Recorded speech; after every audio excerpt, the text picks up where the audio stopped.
સીતારામને રામ રામ. આપણે જ આવી છીએ વાડીએ. તમે ઠેઠ લગી બ્લોગની અંદર બન્યા રહેજો. આપણે ગાડી ચાલુ કરવી છીએ. આપણે વાડીએ જઈને મળવી.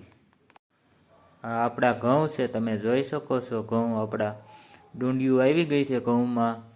હવે 2 મહિના કેડે પાકી જાય ઘઉં.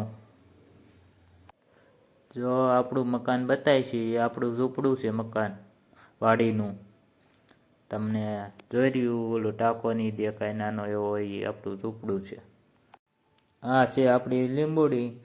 તમે જોવો લીંબુ કેવા આવ્યા છે. લીંબુ બહુ આવ્યા છે. લીંબુ જોઈ શકો છો મિત્ર. લીંબુ આપણે ગુલાબ બતાવું છું તમને, તે એટલે કે બ્લોગની અંદર રહેજો. ગુલાબ બહુ ખીલા છે, તમે જોઈ શકો છો ગુલાબ કેવા ખીલા છે. તમે કોને કોને ગુલાબ છે એ કોમેન્ટ કરજો જરાક. ગલગોટાની એવું બધું બહુ આવે છે, તમે જોઈ શકો છો. ગલગોટાની લાયક, શેર, ફોલો, કોમેન્ટ કરવાનું ભૂલતા નહીં.